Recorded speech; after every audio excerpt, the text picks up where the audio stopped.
He knocks on the door. He sits with my dad and he tells him the story of how he tried to kill his children. And the Muslim terrorist leader lands by telling my dad this. He tells my dad, I tried to kill your children, but your God protected them. And your God is the one true God. Well, brother, we met at a couple of TPUSA events, and I could tell you're a man who loves to preach the truth, and you're fearless about it. You need to be fearless about it because your father was a pastor in Egypt where you grew up. What happened?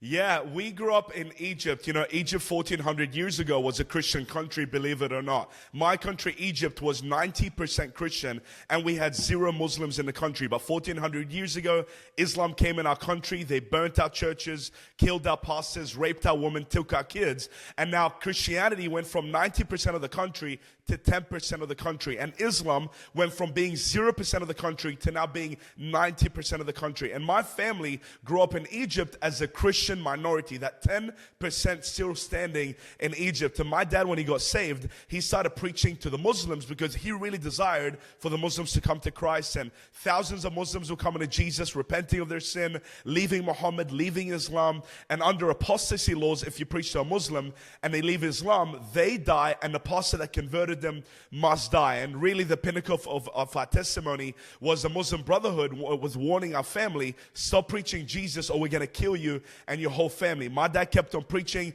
He was bold and courageous, did not back down. But what happened was my dad was preaching one day in a living room to a bunch of Muslims, and at the end, a Muslim lady heard the gospel and gave her life to Christ. She took off her hijab, came to Jesus Christ, and my dad didn't know that her husband was a leader of a Muslim terrorist group.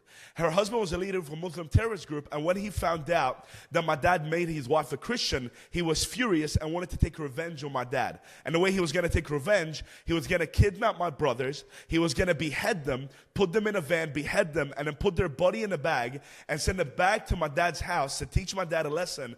Don't preach Jesus again. And that's how Muslims do it. They'll kill your family to teach you a lesson to not preach Jesus. So the Muslim Brotherhood leader, when he found out my dad converted his wife, he came to the bus stop where my brothers go to school with 2 Muslim men.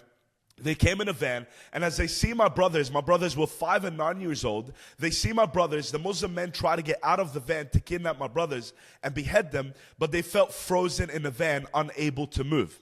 My brothers get on the school bus leaves, and the Muslim men unfreeze again. This time they don't know what's going on. They didn't understand that this was an angel. It was a supernatural protection from God. So the next day, the Muslim terrorist leader came with 2 bigger men to kidnap my brothers and behead them at the bus stop to teach my dad a lesson. This time, they come to the bus stop, they're in the van, they see my brothers, but this time, Frank, the Muslim Brotherhood men, they get out of the van and they're standing right behind my brothers, 5 and 9, and as they go to kidnap my brothers to behead them and put them in a bag, the Muslim Brotherhood leaders felt a supernatural hand, an angel, tie their hands behind their head.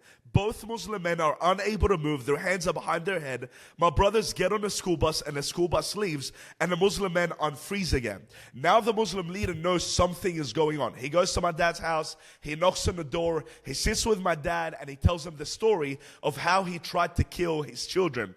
And the Muslim terrorist leader lands by telling my dad this. He tells my dad, I tried to kill your children, but your God protected them, and your God is the one true God. And that Muslim Brotherhood leader, Frank, becomes a Christian in that living room, gives his life to Christ, and gets baptized. So that's our story. Now we're in Australia preaching Jesus Christ and warning America about the dangers of Islam.